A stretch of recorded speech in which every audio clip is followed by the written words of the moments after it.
Chapitre 8. Après qu'il fut descendu de la montagne, de grandes foules le suivirent.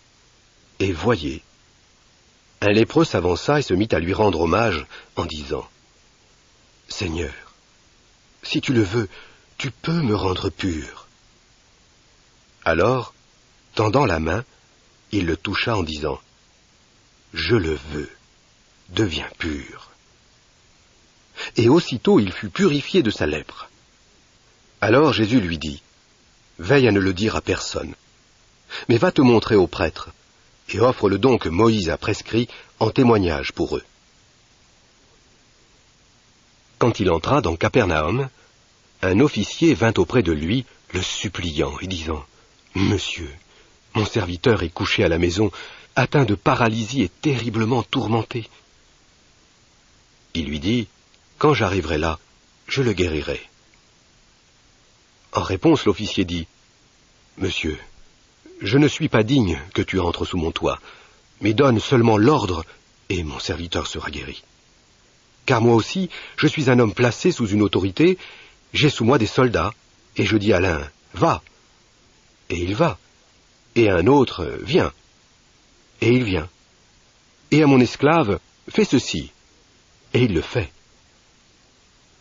En entendant cela, Jésus fut stupéfait et dit à ceux qui le suivaient : « Je vous dis la vérité, chez personne en Israël je n'ai trouvé une si grande foi.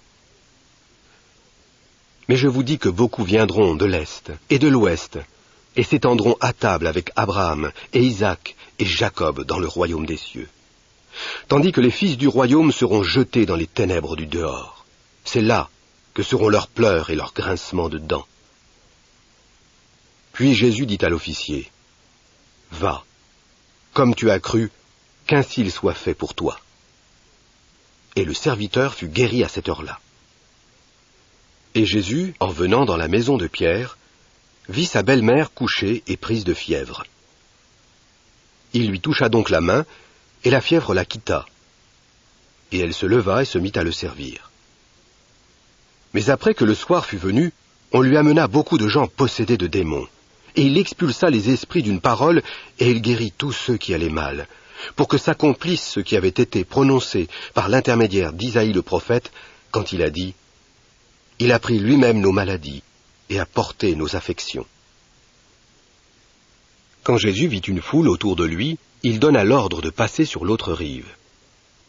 Et un certain scribe s'avança et lui dit : « Enseignant, je te suivrai partout où tu iras. » Mais Jésus lui dit : « Les renards ont des tanières, et les oiseaux du ciel ont des abris, mais le Fils de l'homme n'a pas où poser la tête. » Alors un autre des disciples lui dit : « Seigneur, permets-moi d'abord de m'en aller et d'enterrer mon Père. » Jésus lui dit : « Continue à me suivre, et laisse les morts enterrer leurs morts. » Et quand il monta dans un bateau, ses disciples le suivirent.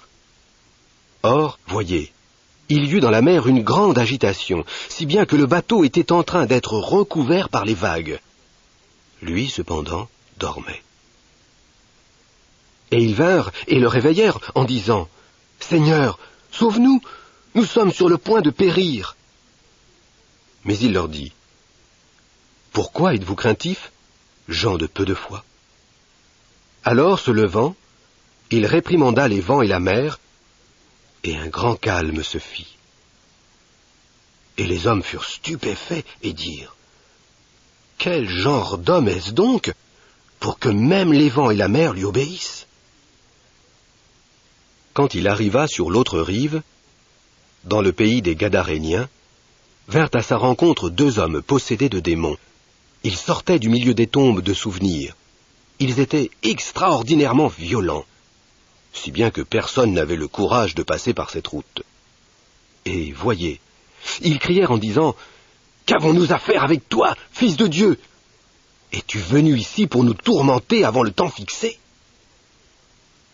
Mais à une bonne distance d'eux, il y avait un grand troupeau de porcs en train de paître.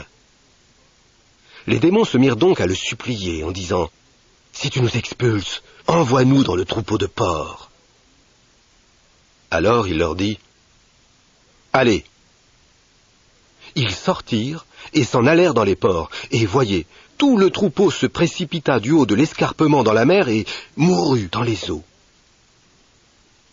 Mais les gardiens prirent la fuite, et, entrant dans la ville, ils racontèrent tout, y compris l'affaire des hommes possédés de démons.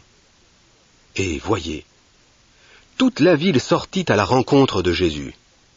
Et après qu'ils l'eurent vu, ils le prièrent avec insistance de quitter leur territoire.